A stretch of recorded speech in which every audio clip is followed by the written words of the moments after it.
Hijo, ¿le provoca un tinto? Bueno, gracias.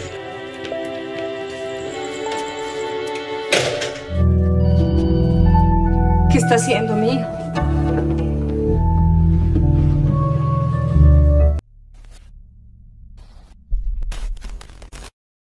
What's up brother, ketemu lagi dengan gua Chandra Breu, tetap di channel kebanggaan kalian. Video kali ini saya akan menceritakan film berjudul Sintetas no Hai Paraiso.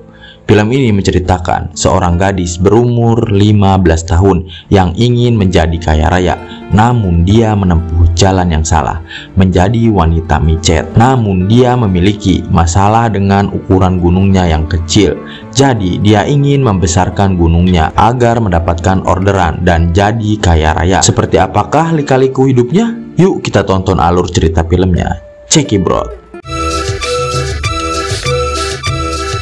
Di awal film kita akan diperkenalkan dengan gadis gurih-gurih nyoy bernama Catalina dan adik laki-lakinya bernama Byron yang sedang sarapan sebelum pergi ke sekolah.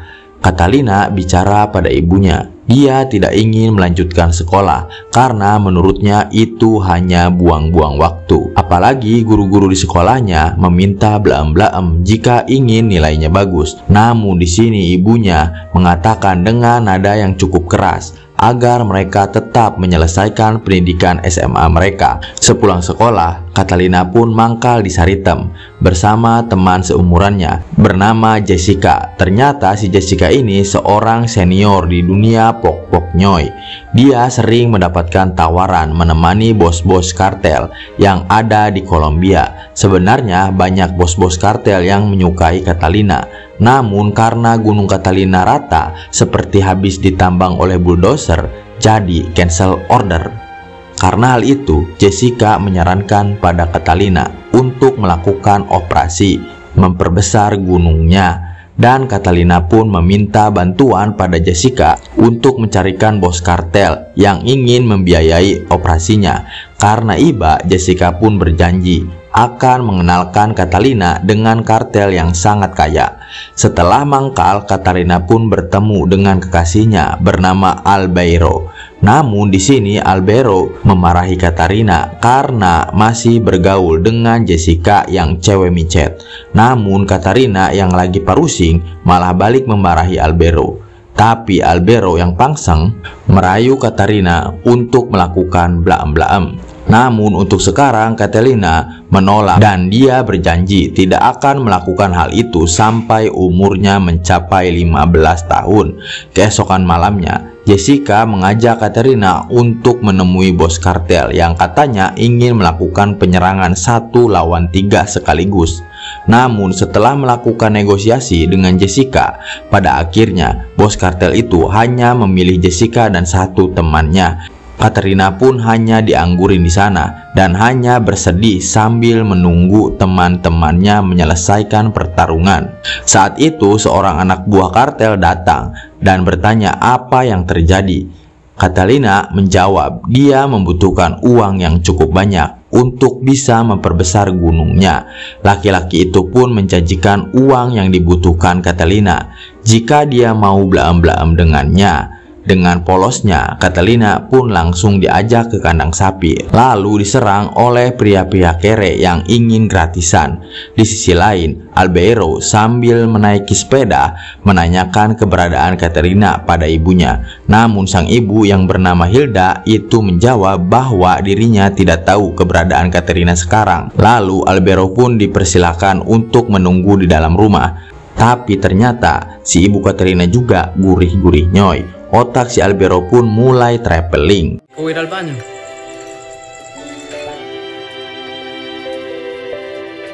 Singkat cerita, karena sudah larut malam, Albeiro pun akhirnya pulang sambil terngiang-ngiang ibunya Catalina yang tokbrut.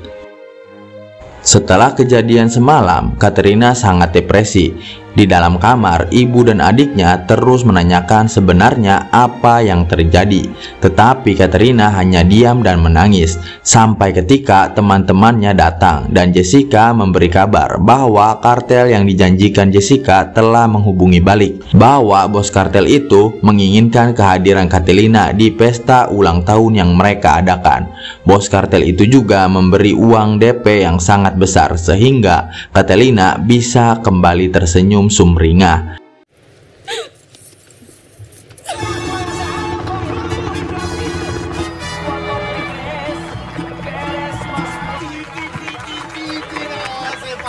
Karena sangat puas dengan blaem-blaem yang Catalina berikan, bos kartel ini pun akhirnya memberikan uang yang diminta Catalina sebelumnya, yaitu sebanyak 5 juta peso. Catalina pun mendatangi beberapa dokter bedah, namun sayangnya seluruh dokter meminta harga yang jauh lebih mahal yang diperkirakan oleh Catalina.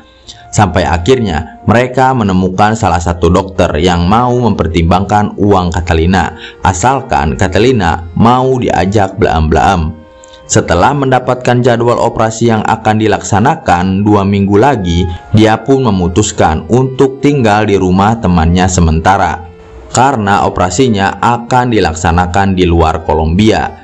Di saat Catalina keluar kota jelang operasi, ternyata Alberto ini diam-diam mendatangi rumah Catalina untuk bertemu Hilda, ibu Catalina, dengan alasan menunggu kabar dari Catalina.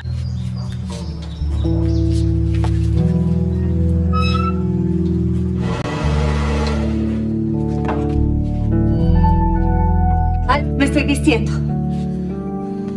Karena pangseng yang menggebu-gebu dan Hilda juga janda kurang kasih sayang, blaem-blaem pun terjadi dengan gurih-gurih Nyoy. Sehingga saat Alberto akan pulang, sang ibu malah minta nambah karena rasanya sangat legit. Namun tiba-tiba mereka terpergok oleh Byron. Sang ibu pun langsung menjelaskan bahwa selama ini dia sangat kesepian. Pada akhirnya, Byron memaafkan dan memaklumi keinginan ibunya untuk membasahi kebunnya karena telah lama tandus. Dia juga berjanji tidak akan memberitahu Catalina tentang kejadian ini. Que mi hermana no se va a enterar de nada. Singkat cerita, sebelum melakukan operasi, Catalina teringat bahwa besok adalah hari ulang tahunnya yang ke-15. Dia pun akhirnya pulang untuk merayakan ulang tahun bersama teman, keluarga, dan Alberto. Lalu Alberto menagih janji Catalina yang akan memberikan blaem-blaem kepadanya saat usianya menginjak 15 tahun. Catalina yang takut ketahuan kalau dirinya sudah tidak perawan, dia pun memberikan caeki kuda hingga Alberto oleng. Agar Alberto tidak dapat membedakan yang masih segel dan yang sudah jebol. Suara nyanyian Catalina yang terdengar hingga kampung sebelah membuat sang ibu jadi ikutan pangseng. Singkat cerita, setelah itu operasi Catalina pun berjalan dengan lancar. Dia sangat senang karena sekarang bakatnya telah makin menonjol. Jessica memberitahu bahwa ada seorang bos yang ingin menyewa jasa Catalina. Catalina pun sangat senang mendapatkan orderan pertamanya. Singkat cerita, bos yang meminta jasa Catalina itu bernama Marcial. Ternyata dia jatuh cinta pada Catalina pada pandangan pertama dan ingin menjalin hubungan yang lebih serius dengan Catalina. Catalina pun menerima cinta Marcial dengan syarat Marcial harus membantu mewujudkan cita-citanya menjadi juara dalam lomba ajang kecantikan Miss Colombia. Agar hati calon istrinya itu senang, Marcial akan membuat Katerina juara dengan cara apapun. Kalau Sultan gak pakai lama ya kan. Besoknya Marcial mendatangi juri Miss Colombia itu. Dia pun memberikan cek sebesar 40 juta peso agar Catalina menjadi juara di lomba Miss Colombia itu. Ketika lomba dilaksanakan, Catalina berhasil lolos sampai ke tahap final. Akan tetapi juri Miss Colombia itu berkhianat, menjadikan pesaing Catalina menjadi juara Miss Colombia.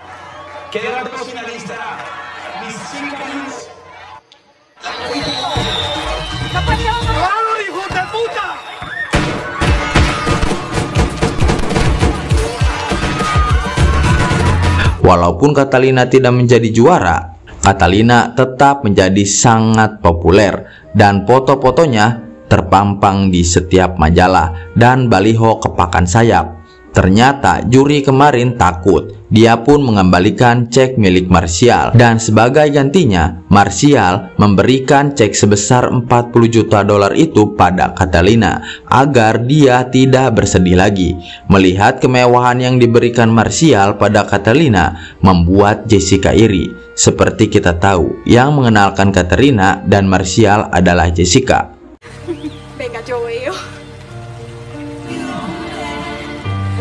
Keesokan harinya, Catalina pulang ke rumah dan membagikan uang yang banyak pada adik dan ibunya. Catalina juga memberikan Byron mobil, namun Byron malah menggunakan mobil itu untuk merampok.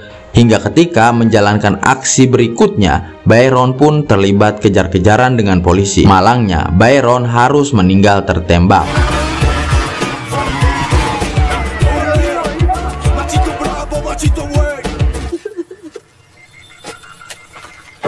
Untuk meredakan kesedihan sang kekasih yang ditinggal sang adik, Albero pun memeluk dan mencium hangat Catalina. Namun tanpa disadari, salah satu anak buah Martial ternyata berada di sana dan berhasil memoto kemesraan mereka saat di pemakaman tadi. Kemudian Martial menyuruh anak buahnya untuk mencari info mengenai Albero. Si Martial ini sangat bucin. Dia memohon agar Catalina meninggalkan Albero dan menikah dengannya. Karena ini kesempatan untuk menjadi kaya raya, Catalina pun rela menikahi laki-laki yang tidak ia cintai. Di sisi lain, Albero telah yakin dengan pilihannya untuk tinggal bersama dengan ibunya Catalina. Dan dari kejauhan, anak buah Martial yang sedang mencari info tentang Albero menangkap foto Albero dan Hilda yang sedang India-Indiaan. Hal itu membuat Martial berpikir Albero adalah ayah tiri Catalina. Tak lama Catalina datang untuk meminta diantar ke dokter karena gunungnya terasa sangat gatal. Di waktu bersamaan, dia melihat foto ibunya yang sedang bermesraan dengan Albero. Karena foto itu, Catalina langsung pulang ke rumahnya untuk melabrak mereka berdua. Catalina pun bersumpah bahwa dia tidak akan mengenal Albero lagi. Saat di bandara, Catalina sangat muak dengan orang-orang terdekatnya yang mulai mengkhianatinya. Ditambah Catalina sudah mulai bosan dengan suaminya. Jessica pun memiliki ide agar Catalina melenyapkan Martial agar seluruh hartanya bisa ia kuasai. Catalina pun menjalankan rencananya dengan menemui polisi setempat untuk menjebak suaminya yang menjual narkoboy. Di hari berikutnya, anak buah Martial satu persatu diciduk oleh kepolisian. Walaupun seperti itu, Martial tidak sedikit pun takut atas penangkapan anak buahnya. Beberapa hari kemudian, gatal-gatal pada gunung Katrina mulai terasa lagi, malah semakin parah. Dokter mengatakan tempat Catalina memasang silikon yang dulu adalah klinik ilegal dan akibatnya gunung Catalina pun menjadi busuk. Dokter menjelaskan satu-satunya cara adalah melepaskan silikonnya. Kemudian setelah 6 bulan masa penyembuhan, Catalina akan kembali normal dengan gunung yang rata seperti dulu. Catalina yang mendengar itu sangat syok. Namun beruntungnya Martial tetap mencintai Catalina seperti apapun keadaannya. Pada keesokan harinya, Jessica mulai mendekati Martial untuk merebut suami temannya itu. Bahkan Jessica dengan terang-terangan meminta Martial untuk menikahinya. Di sini untungnya Martial menolak keinginan Jessica. Dia merasa sudah cinta mati pakai banget sama Catalina. Jessica pun mengatakan bahwa dia memiliki rahasia tentang Catalina yang akan membuat Martial sangat benci Catalina. Setelah mendengar ini, keesokan harinya saat di rumah sakit, Jessica pun memberikan bukti rekaman suara saat Catalina bekerja sama dengan polisi untuk menangkap Martial dan menguasai hartanya.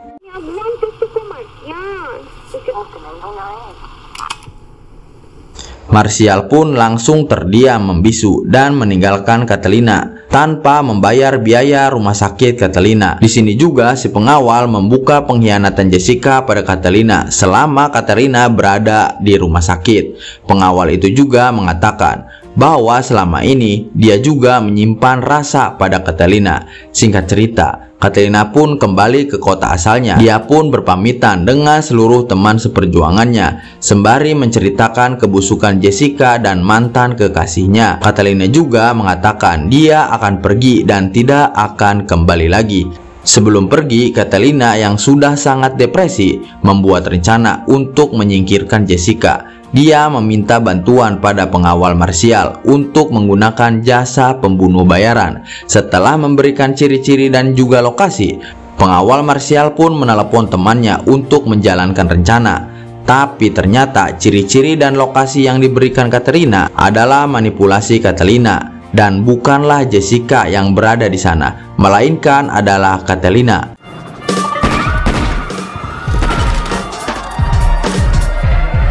Setelah polisi berdatangan ke TKP, mereka menemukan sebuah buku yang bisa menjadi bukti seluruh kejahatan Martial.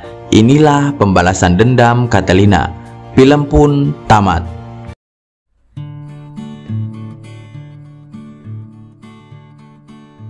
Gimana mengerti? Catalina adalah gadis cantik yang salah jalan untuk menggapai mimpinya. Ya, jika jalan haram yang digunakan dan akhirnya pun tidak akan baik. Yang paling beruntung adalah Albeiro, mendapatkan ibunya Catalina yang mempunyai tok perut permanen lagi, tidak seperti Catalina, gunungnya kembali rata.